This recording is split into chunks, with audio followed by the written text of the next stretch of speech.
Hello नमस्कार साथी दोस्तों। आज अपने गरीब पंचतंत्र अपना चैप्टर चल रहा था जैव प्रक्रम का। देखिए आज इसमें पढ़ने वाले हैं छोटी आंत के बारे में। बड़ी आंत है और गुदा द्वार है, ये क्या होते हैं और इनसे कौन कौन से मोस्ट इंपॉर्टेंट पर्सन जो आपकी बनते हैं एग्जाम में की दृष्टि से। तो चलिए स्टार्ट करते हैं। तो आप सभी का रानी क्लासेस के यूट्यूब चैनल पर हार्दिक स्वागत है। तो एक बार क्लास को शेयर कर देना। चलिए इसमें देखिएगा छोटी आंत के बारे में पढ़ेंगे। छोटी आंत है क्या, देखो इससे पहले अपने पढ़ा था मुक्तवार है, लस्सी का है, ग्रास नली है, यहाँ तक ये पढ़ लिया, अमाशय पढ़ लिया। तो युवा मुख गुआ में क्या पाई जाती है, लार होती है। लार में कौन कौन से एंजाइम होते हैं, कमेंट करके बताइए। देखिए लार में कौन सी होती है, टाइलिन होती है और एक होती है लाइसोजाइम होती है। टाइलिन क्या करती है, स्टार्च का पाचन करती है और लाइसोजाइम का काम आती है जो कि जीवाणु जो होती है मुख के अंदर या इस शरीर के अंदर उनको नष्ट करने के कार्य करती है। इसके बाद अपने पढ़ा था अमाशय। यहाँ पर ग्रीसिका है और ग्रास नली में किसी प्रकार का कोई भी एंजाइम नहीं पाया जाता है। अमाशय है, यहाँ पर एंजाइम पाया जाता है, पेप्सिन एंजाइम होता है जो क्या करता है, प्रोटीन का पाचन करता है। यहाँ से क्वेश्चन एक बनता है कि सर्वाधिक प्रोटीन का पाचन आहार नाल के किस भाग में होता है, तो अमाशय के अंदर होता है। याद रखना अमाशय के अंदर, ये मोस्टली प्रश्न बनता है। तो आज अपन बढ़ेंगे क्षुधांतर है, यानी कि छोटी आंत जिसको बोला जाता है, वर्धांतर या कोलन जिसको बोला जाता है, बड़ी आंत है। ये दो पढ़ने वाले हैं। देखो यहाँ पर देखो एक डायग्राम आपको नजर आ रहा होगा छोटी आंत का। देखो सबसे ये क्या होती है, सबसे नाम इसका छोटी आंत है क्योंकि इसका क्या होता है, व्यास छोटा होता है इसकी तुलना में, बड़ी आंत की तुलना में। हालांकि ये सबसे लंबी होती है, इसकी लंबाई लगभग होती है 6 से 7 मीटर होती है। 6 से 7 मीटर होती है। और बड़ी आंत होती है लगभग 1.5 मीटर की, 1.5 मीटर की। परंतु इसको छोटी आंत क्यों बोला जाता है, क्योंकि इसका जो व्यास होता है वो क्या होता है, छोटा होता है किसकी तुलना में, बड़ी आंत की तुलना में। कि मोस्टली जो प्रश्न बनते हैं आते हैं, इसकी भाग याद रखना आप है कि छोटी आंत के कौन कौन से भाग होते हैं। यूडिनम भाग होता है पहला, जेजुनम होता है, इलियम होता है। जो जो अमाशय होता है, जैसे आप देख पा रहे हो ये अमाशय है, ठीक है। अमाशय से जो भाग जुड़ेगा, पहला भाग कौन सा होगा, यूडिनम होता है। यूडिनम भाग अमाशय से जुड़ा होता है। उसके बाद आता है जेजुनम और सबसे लंबा भाग होता है इलियम होता है। क्योंकि सर्वाधिक जो भोजन अपने खाते हैं उसका अवशोषण कहाँ होता है, इलियम भाग में होता है, ठीक है, इलियम भाग में होता है। यहाँ तक आप याद रखना। छोटी आंत के 3 भाग है, ड्यूडेनम है, जेजुनम है, इलियम है। इनके आप इंग्लिश नाम याद रखना, ठीक है। हिंदी मत करना, इंग्लिश नाम हिंदी में कई बार क्या अलग अलग दे देता है। चलिए अब देखिए इसमें छोटी आंत, स्मॉल इंटेस्टाइन। देखो इसकी लंबाई क्या होती है, 6 से 7 मीटर इसकी लंबाई होती है और इसका व्यास मोटाई कम होती है, इसी वजह से इसको क्या कहते हैं, छोटी आंत कहते हैं। इसका व्यास क्या होगा, कम होगा। और पाचन तंत्र का सबसे लंबा अंग है। यहाँ से भी प्रश्न बनता है कि निम्न में से पाचन तंत्र का सबसे लंबा अंग कौन से आहार नाल का, तो क्या होता है, छोटी आंत होती है, ठीक है। ये इसमें देखो तो छुतांतर और वर्धांतर इन लंबाइयों का अनुपात कितना होता है, 5:1 होता है। ये क्या है कि छोटी आंत है और बड़ी आंत है, इनका अगर अनुपात आपसे पूछ ले जाए तो क्या होगा, 5:1 होगा। क्योंकि जो छोटी आंत है इसकी लंबाई लगभग 6 से 7 मीटर की होती है, लगभग मान लीजिए कि 25 मीटर की है। और ये होती है बड़ी आंत होती है 1.5 मीटर की, लगभग 5 फुट होती है, ठीक है। ये सॉरी 25 फुट है यहाँ पर, ठीक है, मीटर नहीं है। क्योंकि आहार नाल की टोटल लंबाई क्या कितनी होती है, 32 फुट होती है। या इसको हम मीटर में ले तो 9 से 10 मीटर होती है। इसका अनुपात करेंगे तो कितना आएगा, 25:5 करते हैं तो लगभग आता है 5:1 आता है, ठीक है। ये सटीक नहीं है वैसे, एक लगभग की तौर पर माना जाता है। 6 से 7 मीटर ये हो गया। छोटी आंत लगभग 25 से 28 फुट हो सकता है। और 1.5 मीटर लगभग 5 से 7 फुट है, ये बड़ी आंत हो सकती है, ठीक है। चलिए इसका अनुपात याद रखना। और इसका व्यास कम होता है, इसी वजह से इसको छोटी आंत कहते हैं। परंतु ये होती क्या है, सबसे लंबी होती है। और इसकी लंबाई कितनी होती है, 6 से 7 मीटर होती है छोटी आंत की। अब देखिए नेक्स्ट, देखो इसमें एक प्रश्न आपके बनता है कि छोटी आंत के 3 मुख्य भाग कौन से हैं, निम्न में से छोटी आंत के इसके भाग कौन कौन से हैं। देखो इसमें हमने पढ़ा यूडेनम, अगर क्षुधांतर है, कोलन है। देखो ये तो 2 भाग है इसके अंदर, पर तो कोलन ये भाग इसका नहीं होता, क्योंकि ये कोलन किसका भाग होता है, बड़ी आंत का होता है। तो 1 नंबर इसका आंसर नहीं होगा। 2 नंबर पढ़ो ग्रेनी है, यूडेनम, अगर क्षुधांतर जिसको बोलते हैं जेजुनम हो गया, और क्षुधांतर बोल दिया इलियम बोल दिया, तो क्या हो जाएगा, इसका B नंबर इसका आंसर हो जाएगा। इसके अलावा इसमें ड्यूडेनम दे रखा है, इसमें स्मॉल इंटेस्टाइन दे रखा है, इसका नाम दे दिया पूरा, और मुंह दे दिया। ये तो छोटी आंत के भाग होते ही नहीं है, अपनी नहीं पढ़ा ये। और सिक्कम है, कोलन है, रेक्टम है, ये भी छोटी आंत के भाग नहीं होती, ये क्या होती है? बड़ी आंत के भाग होते हैं। तो आप देखो ग्रहणी या ड्यूडेनम जिसको बोला जाता है, अगर छुदांतर जेजुनम या छुजांतर होता है, इलियम होता है। इंग्लिश नाम याद रखना, क्योंकि जब पेपर आपका आया इंग्लिश और हिंदी दोनों में आता है, ठीक है? इंग्लिश वाले मैथ के साइंस के अंदर आप इंग्लिश प्रश्न है उसको भी थोड़ा पढ़ा करो, हिंदी वाला समझ में ना आए तो, ठीक है? इसके भाग हो जाएंगे ड्यूडेनम है, जुजिनम है और इलियम भाग हो जाएगा। बी नंबर इसका आंसर हो जाएगा। अब देखो छोटी आंत के 3 मुख्य भाग कौन से हैं? ग्रहणी है, अगर छुदांतर है और छुदांतर है, ड्यूडेनम, जेजुनम और इलियम। याद रखना डीजीआई, डीजीआई से याद रखना डीजेआई, ठीक है? छोटी आंत जब भी याद आए तो याद रखना डीजीआई, याद रखना डीजीआई। डी फॉर क्या हो जाएगा? ड्यूडेनम हो जाएगा, जे फॉर जेजुनम हो जाएगा और आई फॉर क्या हो जाएगा? इलियम हो जाएगा। छोटी आंत के 3 भाग हो जाएंगे। अब देखो ग्रहणी, यह छोटी आंत का पहला भाग है जो अंग्रेजी के सी आकार की संरचना में होता है, सी आकार की संरचना में होता है। एक इससे पहले अपनी नेक्स्ट पहली वाली वीडियो में बताया था, जे आकार का क्या होता है? हमारा टोमच होता है, अमाशय होता है, वो क्या होता है? जे आकार का होता है। और इसका क्या हो जाएगा आकार? सी आकार का हो जाएगा, ठीक है? भोजन का सर्वाधिक पाचन इस भाग में होता है। सर्वाधिक अगर पाचन पूछा जाए छोटी आंत में होता है, और छोटी आंत के किस भाग में होता है ये पूछा जाए तो क्या बोलोगे? ड्यूडेनम भाग में होता है। ड्यूडेनम यानी कि ग्रहणी में भोजन का सर्वाधिक पाचन होता है, क्योंकि यहाँ एंजाइमों का पाचन क्रिया होती है। जो अमाशय से आते थोड़े बहुत एंजाइम आते हैं। इसके अलावा पीत से, ठीक है, पित्ताशय से पीत रस आता है, अग्नाशय से एंजाइम आता है, ठीक है? अग्नाशयी वाहिनी और सामान्य पीत वाहिनी इसी भाग में खुलती है। इनके छिद्र पर ओड़ी की अवरोधनी पाई जाती है, जो इन वाहिनियों को स्राव स्राव को क्या करती है? नियंत्रित करती है, क्योंकि यहाँ पर अग्नाशय रस है, HCl हाइड्रोक्लोरिक एसिड वगैरह आते हैं, और सामान्य पीत वाहिनी है इसके अंदर खुलती है। यानी कि अग्नाशय अग्नाशय रस और पीत रस जो होता है कहाँ पर स्रावित होता है? ये प्रश्न बनता है कि कहाँ पर स्रावित होगा? छोटी आंत में स्रावित होगा। और छोटी आंत के किस भाग में? छोटी आंत के ग्रहणी भाग में, यानी कि ड्यूडेनम भाग में अग्नाशयी रस और पीत रस स्रावित होता है, जो कि क्या क्रिया करते हैं? पाचन की क्रिया करती हैं। और सर्वाधिक पाचन कहाँ पर होता है? छोटी आंत में होता है। छोटी आंत किस भाग में? ग्रहणी भाग में या ड्यूडेनम भाग में होता है। यहाँ तक ये याद रखिएगा। अब देखो इसमें एक प्रश्न इस प्रकार का बनता है कि निम्नलिखित में से कौन सा भाग छोटी आंत का अंतिम और सबसे लंबा भाग होता है?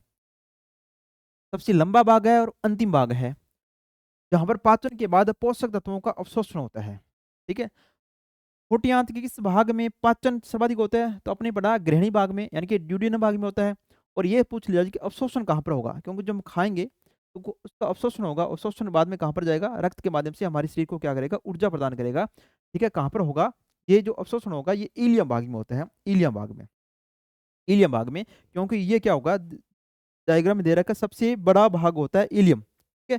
यहाँ पर क्या होगा? जो पाचन के बाद इसका अवशोषण होगा इलियम भाग में होगा, और ये सबसे लंबा भाग है। और छोटी आंत का सबसे लास्ट वाला भाग है इलियम। फिर वहां पर क्या कहाँ जुड़ेगा? इलियम लास्ट में बड़ी आंत के साथ कॉम्बिनेशन बनाता है, जो अपने आगे पढ़ेंगे। देखो अब देखिए इसमें अगर छुतांतर यानी कि जेजुनम, यह छोटी आंत का मध्य भाग होता है, जो ग्रहणी से तो लंबा होता है, परंतु छुतांतर यानी कि इलियम से क्या होगा? छोटा होगा। छुतांतर इलियम, यह छोटी आंत का अंतिम और सबसे लंबा भाग है। यह कुंडलीदार संरचना में होता है, और पाचन के बाद पोषक तत्वों का क्या करता है? अवशोषण करता है। पोषक तत्व होंगे, उनका अवशोषण किस भाग के द्वारा होगा? ये होगा इलियम भाग के द्वारा, या छुतांतर के भाग के द्वारा होगा।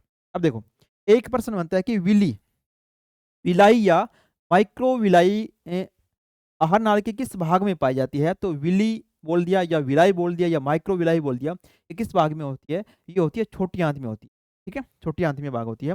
ये होती क्या है? जैसे डायग्राम देख पा रहे हो, ये अंगुली संरचना होती है, जैसे हमारी अंगुलियां होती है उसी प्रकार की ये रसांकुर बोलती है। रसांकुर बोलती है इसको, रसांकुर यानी कि रस को क्या करती है? रस को खींचने का काम करती है। जो अवशोषण की क्रिया होती है उसके अंदर जितनी भी ऊर्जा होती है हमारे शरीर को चाहिए, तो पचे हुए भोजन में से ऊर्जा को बाहर निकालने का कार्य क्या करेगा? रसांकुर करेगा, ठीक है? इस प्रकार अंगुलीनुमा इसकी संरचना होती है। इसमें देखो छोटी आंत के भीतरी स्तर पर अंगुली समान उभार होते हैं। अंगुली के समान क्या होंगे? उभार होंगे, जिन्हें रसांकुर कहेंगे। देखो इनका कार्य क्या रहेगा? इन रसांकुरों की उपस्थिति आंत की अवशोषण स्थिरता का क्षेत्रफल कई गुना बढ़ा देता है। यानी कि जो अवशोषण हो रहा है वहाँ से पोषक पदार्थों का, उसका किन के माध्यम से होगा? रसांकुर के माध्यम से होगा। ये क्या करेगा? उस क्षेत्रफल को बढ़ा देगा ताकि ज़्यादा से ज़्यादा अवशोषण हो। एक होता है सूक्ष्म रसांकुर, इसको बोलती है माइक्रोविलाई। माइक्रोविली या माइक्रोविलाई बोल देते हैं। ये छोटे उभार होते हैं जो अवशोषण को और भी प्रभावी बनाने का कार्य करते हैं।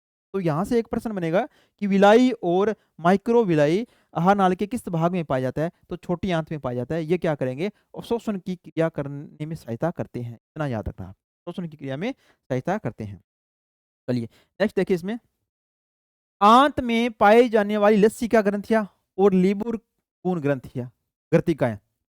यहाँ से आप जितने भी मोस्ट इम्पोर्टेंट वर्ड है वो अगर आपको याद रहेंगे तो क्वेश्चन आपका गलत नहीं होने वाला। जैसे आपसे पूछ लिया जाए कि लस्सिका ग्रंथियाँ है और लीबरकून ग्रथिकाएँ आहार नाली के किस भाग में पाई जाती है? तो छोटी आंत में पाई जाती है। देखो इनका कार्य क्या रहेगा? आंतों की दीवार में कई विशेष ग्रंथियाँ, जो आंत होती है उसकी दीवार जो होती है, उसमें कई प्रकार की क्या पाई जाती है? ग्रंथियाँ पाई जाती है या और कोशिकाएँ पाई जाती है जो पाचन प्रक्रिया में महत्वपूर्ण भूमिका निभाने का कार्य करती है। इनमें लसिका ग्रंथि है और एक अंतर्ग्रंथियाँ भी शामिल है। लसिका ग्रंथियाँ और अंतर्ग्रंथियाँ। जो लसिका ग्रंथि है ये समूह में पाई जाती है और प्रतिरक्षा तंत्र को सहारा देती है। और अंतर्ग्रंथियाँ या अंतर्ग्रंथियों को क्या बोला जाता है? लीबरकून ग्रथिकाएँ बोला जाता है। क्या बोला जाता है? लीबरकून ग्रथिकाएँ। ये ग्रंथियाँ छोटी आंत की उपकला में स्थित होती है और लीबरकून ग्रथिकाओं में कई प्रकार की कोशिकाएँ होती है जो विशेष कार्य करती है। यहाँ तक आपको क्या याद रखना है? आप याद रखना, लसिका ग्रंथि है और लीबरकून ग्रथिकाएँ हैं जो कहाँ पाई जाती है? छोटी आंत में पाई जाती है। कहाँ पाई जाती है? छोटी आंत में पाई जाती है, जो कि अवशोषण क्रिया में महत्वपूर्ण भूमिका निभाती है।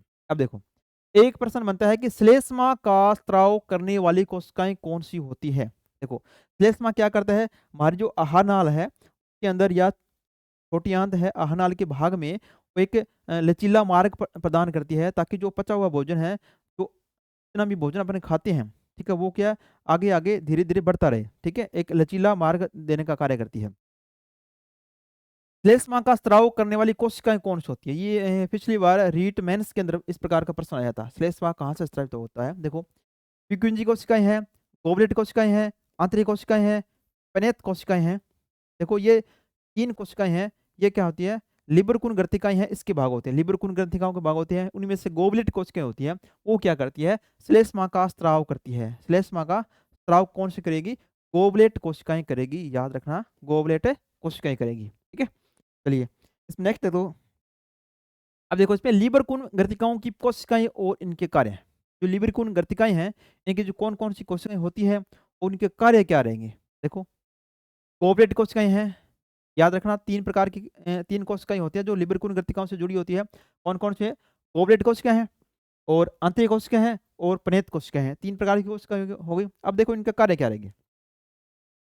फर्स्ट है गोबलेट कोशिकाएँ, गोबलेट कोशिकाएँ। इनका स्थान कहाँ होगा? छोटी आंत और बड़ी आंत की दीवार में। छोटी आंत है और बड़ी आंत, उनकी दीवार में क्या पाई जाती है? गोबलेट कोशिकाएँ पाई जाती है। कार्य क्या रहेगा? ये श्लेष्मा का स्त्राव करती है। इससे पहले भी अपने आहार नाली के अंदर पढ़ा था, श्लेष्मा गोबलेट कोशिका पाई जाती है। ये गोबलेट कोशिकाएँ हैं, श्लेष्मा का स्त्राव कई जगह करती है, ठीक है?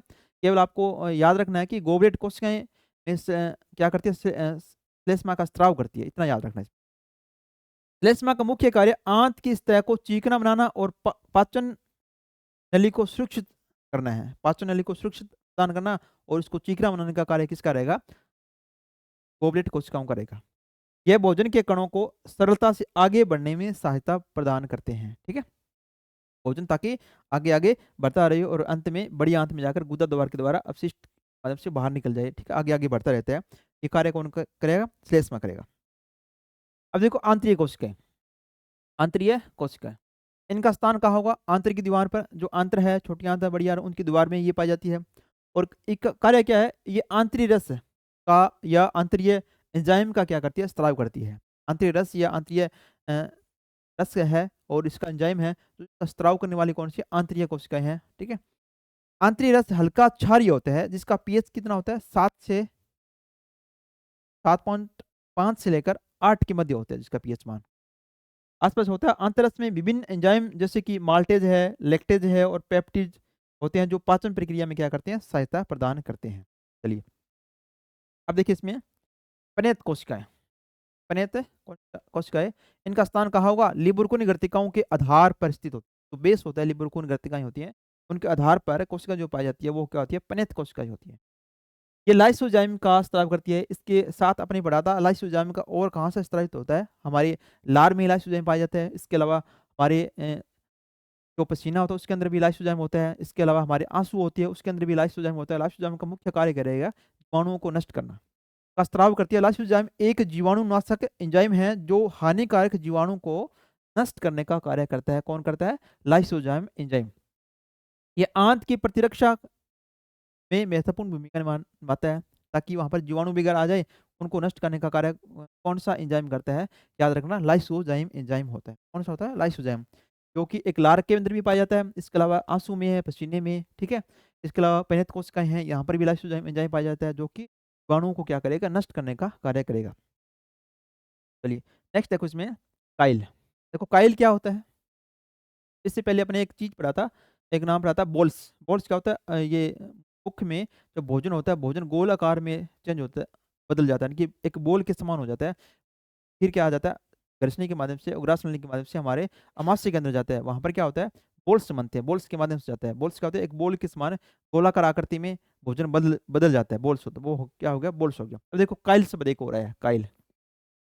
आंतररस की क्रिया से बना भोजन काइल कहलाता है। क्योंकि आंतररस अगर भोजन में मिल जाए, उसको क्या कहेंगे? काइल कहेंगे। और काइल अमाशय से छोटी आंत में आता है और यहाँ उसका पाचन जारी रहता है। पाचन यानी कि जब पाचन कहाँ से स्टार्ट होता है? आपने ये पढ़ा था, मुख से। हमारी मुख से स्टार्च का पाचन शुरू हो जाता है। मुख से पहले ग्रसनी है, ग्रास नली में पाचन नहीं होता है। उसके बाद कहाँ होता है? अमाशय के अंदर पाचन होता है। उसके बाद छोटी आंत में और बड़ी आंत में पाचन होता है। अब देखो एंटेरोकाइनेज क्या होता है? देखो, आंतर म्यूकोसा द्वारा स्रावित एंटेरोकाइज एक क्या है? एक ट्रिप्स नोजन को क्या करता है? ट्रिप्सिन में बदलता है। कौन बदलता है? एंटेरोकाइनेज एक एंजाइम होता है, वो क्या करेगा? ट्रिप्सिनोजन को क्या करेगा? ट्रिप्सिन में बदलने का कार्य करेगा। ट्रिप्सिन का कार्य क्या होता है? प्रोटीन के पाचन में मदद करता है। ठीक है? प्रोटीन के पाचन में कौन सा करता है? ट्रिप्सिन करेगा। याद रखना, ट्रिप्सिन एंजाइम के द्वारा किसका पाचन किया जाता है? प्रोटीन का। इसके अलावा पेप्सिन है, पेप्सिन भी क्या करता है? प्रोटीन का पाचन करता है। साथ ही ये अग्नाशय के अन्य एंजाइमों को भी सक्रिय करता है। ट्रिप्सिन कहाँ पाया जाता है? अग्नाशय के अंदर पाया जाता है। ठीक है? और लाइपेज है, एमाइलेज है और वसा और शर्करा के पाचन में सहायक होते हैं। यहाँ याद रखना, लाइपेज है एंजाइम हो गया, एमाइलेज हो गया। लाइपेज क्या करेगा? वसा का पाचन करता है और एमाइलेज क्या करता है? शर्करा का पाचन करता है। जिससे एमाइलेज अपने बढ़ाता टाइलिन जो होता है, ठीक है, लार या एमाइलेज भी इसको बोला जाता है। वो क्या करता है? स्टार्च या कार्बोहाइड्रेट का पाचन करता है। ठीक है? लार के अंदर, मुख के अंदर जो भोजन हम खाते हैं उसके अंदर स्टार्च और कार्बोहाइड्रेट का पाचन वहाँ पर शुरू हो जाता है। इसके अलावा एमाइलेज हो गया, लाइपेज हो गया, ट्रिप्सिन हो गया, ये कहाँ पाए जाते हैं? अग्नाशय के अंदर पाए जाते हैं। ये क्या करते हैं? ट्रिप्सिन, आपसे यहाँ से एक प्रश्न बनता है कि ट्रिप्सिन के द्वारा निम्न में से किसका पाचन किया जाता है? तो प्रोटीन का पाचन किया जाता है, याद रखना। इसके अलावा लाइपेज है, वो क्या करेगा? वसा का पाचन करेगा। और एमाइलेज है, वो क्या करेगा? शर्करा, शर्करा यानी कि एक स्टार्च है, शर्करा या कार्बोहाइड्रेट होगा। ठीक है? ये क्या करेगा? एमाइलेज की सहायता से इसका पाचन होता है। एक याद रखना, सिक्रेटिन। देखो सिक्रेटिन क्या है? ये पहला हार्मोन था जो आंत्र में पाया जाता था। पहला खोजा गया हार्मोन कौन सा है? सिक्रेटिन होता है। सर्वप्रथम खोजा गया है। यह हार्मोन पाचन प्रक्रियाओं को नियंत्रित करने में मदद करता है। यहाँ से एक प्रश्न बनता है, निम्न में से कौन सा हार्मोन है जो सर्वप्रथम खोजा गया था? तो वह सिक्रेटिन है। तो कहाँ पाया जाता है? आंत में पाया जाता है। इतना इसमें याद रखना। चलिए, नेक्स्ट देखो इसमें। अब देखो, बड़ी आंत के बारे में पढ़ेंगे। अपने छोटी आंत के बारे में पढ़ लिया कि कौन-कौन से किस प्रकार के प्रश्न अपने बन सकते हैं। अब है बड़ी आंत। देखो, बड़ी आंत जैसे कि आप देख पा रहे हो यहाँ पर इस प्रकार की बड़ी आंत है और इसके बीच में कौन-सी रहती है? छोटी आंत रहती है। ठीक है? कुंडलीनुमा आती है। सबसे बड़ी आंत जो होती है, छोटी आंत होती है, उसकी ऊपर की तरफ इस प्रकार होती है। ठीक है? इस प्रकार क्या होगी? ये एक बड़ी आंत होती है। और बड़ी आंत के भी कितने भाग है? देखो, कोलन हो गया, जो रेड कलर में दिखाई दे रहा है, कोलन होगा। और ये भाग दिखाई दे रहा है, ये सिकम भाग हो गया। और ये हो गया अंत का भाग हो गया, रेक्टम होगा। और यहाँ से अगर पूछा जाए, जैसे इलियम छोटी आंत में सबसे बड़ा भाग था, तो यहाँ पर सबसे बड़ा भाग कौन-सा आ जाएगा? कोलन आ जाएगा। और यहाँ से देखो एक नली दिखाई दे रही है ये। ये क्या? छोटी आंत है। छोटी आंत किसके साथ जुड़ती है? कोलम सिकम के साथ जुड़ती है। सिकम भाग के साथ जुड़ने के बाद जो पाचन क्रिया यहाँ से प्रारंभ रहती है और यहाँ से जो पचा हुआ भोजन आने के बाद सिक्कम में आते हैं, सिक्कम से कोलन आता है, कोलन में आने के बाद ये किस में आ जाता है, रेक्टम में आ जाता है, रेक्टम यानी कि मलाशय आ जाता है, मलाशय भाग में आ जाता है और वहाँ से अपशिष्ट के माध्यम से बाहर की तरफ त्याग दिया जाता है। ठीक है, चलिए 3 भाग है, कौन-कौन से हैं? सिक्कम हो गया, कोलन हो गया और रेक्टम है। एक देखो यहाँ से अपेंडिक्स के बारे में आपने पढ़ा होगा, ठीक है? अपेंडिक्स जो होती है, ये होती है, इस प्रकार की होती है, इसका कोई वैसे कार्य नहीं होता, अपशिष्ट ही शेष्ट भाग है हमारे शरीर का, ठीक है? अब देखो, बड़ी आंत के मुख्य भाग कौन-कौन से होते हैं? ग्रहणी है, अगर क्षुधांत्र है या क्षुधांत्र है, ये भाग हमने पढ़ा। ये क्या होती है? छोटे आंत के भाग होते हैं। इसके छोटी आंतें हैं। क्या देखो, सिक्कम है, कोलन है या मलाशय है। मलाशय को रेक्टम बोल सकते हैं, ठीक है? इसको आपको क्या करना है, इंग्लिश में ये छोटी आंत के भाग है, इनको इंग्लिश में याद रखना।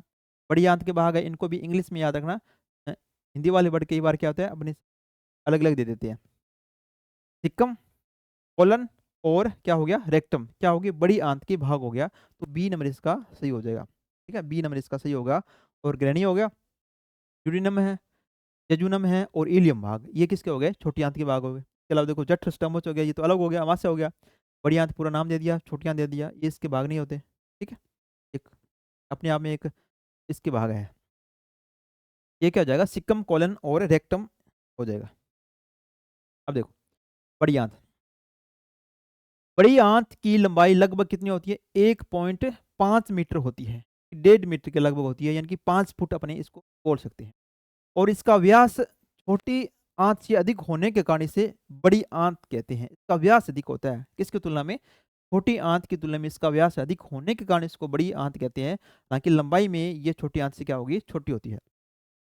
इसके 3 मुख्य भाग होते हैं, कौन-कौन से, सिक्कम हो गया, कोलन हो गया और मलाशय, यानी कि सिक्कम, कोलन और रेक्टम। इंग्लिश वाले याद रखना, सिक्कम, कोलन और रेक्टम, सीसीआर, सीसीआर ये हो गया। सिक्कम, कोलन, कोलन और रेक्टम है, वहां पर आपने क्या बताया था, डीजीआई, डीजेआई, ये क्या हो गया, छोटी आंत के, ड्यूडेनम, जेजुनम और इलियम। छोटी आंत क्या है, सीसीआर बड़ी आंत के है, सिक्कम, कोलन और रेक्टम हो गया, ये बड़ी आंत के भाग हो। अब देखो, सिक्कम भाग, इसका कार्य क्या रहेगा, ये बड़ी आंत का प्रथम भाग है।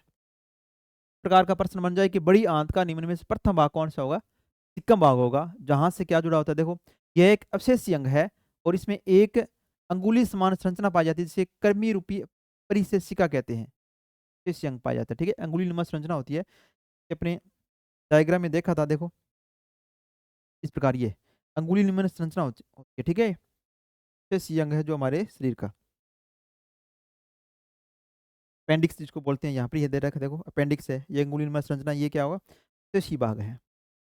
इसको क्या बोलते हैं, कर्मी रूपी परिशेषिका या वर्मी फॉर्म अपेंडिक्स बोलते हैं। ये सब बात आ जाए कर्मी रूपी परिशेषिका, तो अधिकतर विद्यार्थी कंफ्यूज हो जाएंगे कि ये किसका नाम दे दिया, क्योंकि इंग्लिश में आप पढ़ा करो, इंग्लिश में दे रखा है वर्मी फॉर्म में अपेंडिक्स दे रखा है, यहाँ से समझ में आ जाएगा कि अपेंडिक्स के बारे में बात कर रहे हैं। जुड़ा होता है, सिक्कम भाग से जुड़ा होता है। ये अंग मानव में अवशेष रूप में पाया जाता है, इसलिए मानव में सेल्यूलोज का पाचन नहीं होता है। तो सेल्यूलोज का पाचन है, मानव अंग के अंदर इसका नहीं होता है, ठीक है। ये तो अवशेषीय अंग है, ये किसके काम आता है, सेल्यूलोज के पाचन में आता है। यहाँ पर कुछ सहजीवी जीवाणु जैसे इकोलाई है, तो क्या बोलते हैं, स्पिरियाई कोलाई पाई जाती है, जो विटामिन बी 12 के संश्लेषण में सहायक होता है, ठीक। ये इस यहाँ पर इसके भाग पाए जाते हैं। इकोलाई जीवाणु है, छोटी आंत के सिक्कम भाग में पाया जाता है, या विटामिन बी 12 के संश्लेषण में भी ये सहायक होता है। अब देखो कोलन भाग, देखो कोलन बड़ी आंत का सबसे लंबा भाग होता है। सबसे प्रथम भाग सिक्कम है, अगर आपसे पूछ लीजिए प्रथम भाग बड़ी आंत का सिक्कम हो गया, और बड़ी आंत का सबसे लंबा भाग कौन सा हो जाएगा, कोलन हो जाएगा। और इसके निम्नलिखित भाग होते हैं, आरोही भाग हो गया, अनुप्रस्थ हो गया, अवरोही बोल दिया, ठीक है, मोइड बोल दिया, रिसेसिड कोलन बोल दिया, ट्रांसवर्स कोलन, रिसेसिड कोलन होगा, सिग्मोइड भाग हो गया, ठीक है। इसमें बड़ी आंत में इतने नहीं है, बड़ी आंत में केवल इसके भाग आपको याद रखने हैं कि कौन कौन सी भाग है यहाँ से मोस्टली। अब देखो मलाशय यानी कि रेक्टम, देखो रेक्टम यानी कि बड़ी आंत का सबसे, यहाँ पर आपको केवल इतना याद रखना है कि पहला भाग कौन सा है, सबसे लंबा भाग कौन सा है बड़ी आंत का, और अंत का भाग कौन सा है, ठीक है। देखो बड़ी आंत का अंतिम भाग होता है, कौन-सा होता है? रेक्टम होता है, मलाशय होता है, जहाँ मल इकट्ठा होता है और शरीर से बाहर निकालने के लिए तैयार रहता है। गंध का कारण, तो मल में गंध आता है, उसका कारण क्या रहता है? इडोल और स्टोल जैसे पदार्थ इसके अंदर, ठीक है? गंध का कारण बनते हैं, स्टोल और स्टोल होते हैं, गंध का कारण बनते हैं। गुदा द्वार, यह आहार नाल का अंतिम अंग है, जहाँ से अपशिष्ट शरीर से बाहर निकाल दिए जाते हैं। ठीक है? गुदा अंतिम दीवार होता है, ठीक है? तो कोलन तो और बड़ी आंत के कितने भाग हो गए? 3 भाग हो गए, सिकम हो गया, कोलन हो गया और रेक्टम हो गया। जो प्रथम भाग होता है, कौन-सा होता है? सिकम होता है, ठीक है? जो सिकम भाग होता है, वो छोटी आंत से जुड़ा होता है, सिकम के बाद आता है कोलन आता है, और जो सबसे लंबा भाग होता है और अंत का भाग आ जाता है, रेक्टम आ जाता है, या उसको बोल दिया मलस्य बोल दिया, जहाँ पर क्या होता है? मलस्य इकट्ठा होता है और वहाँ से शरीर से बाहर निकाल दिया जाता है। ठीक है? तो इस प्रकार ये बड़ी आंत और छोटी आंत के बारे में आपने पढ़ा, और नेक्स्ट इसके भाग है, यकृत हो गया, अग्नाशय हो गया, इनका क्या कार्य है, ठीक है? इनके बारे में पढ़ेंगे। ठीक है? अन्य सहायक ग्रंथि होती है, जैसे लार ग्रंथि हो गई, अन्य सहायक ग्रंथियों के अंदर ये आती है। लार ग्रंथि हो गया, अग्नाशय ग्रंथि हो गया और यकृत हो गया। इनका क्या कार्य रहेगा? इसमें कौन-कौन से एंजाइम स्रावित होते हैं, कौन-कौन से हैं, ये अपने नेक्स्ट वीडियो में पढ़ने वाले हैं, तो इसको आप पढ़िएगा। तो क्लास अच्छी लगी तो इसको लाइक भी कर दिया करो, ठीक है? शेयर भी कर दिया करो। इसकी पीडीएफ आपको नानी क्लास के जो टेलीग्राम चैनल है, वहाँ से इसको वहाँ से प्राप्त कर सकती हो। धन्यवाद दोस्तों, मिलते हैं नेक्स्ट। धन्यवाद।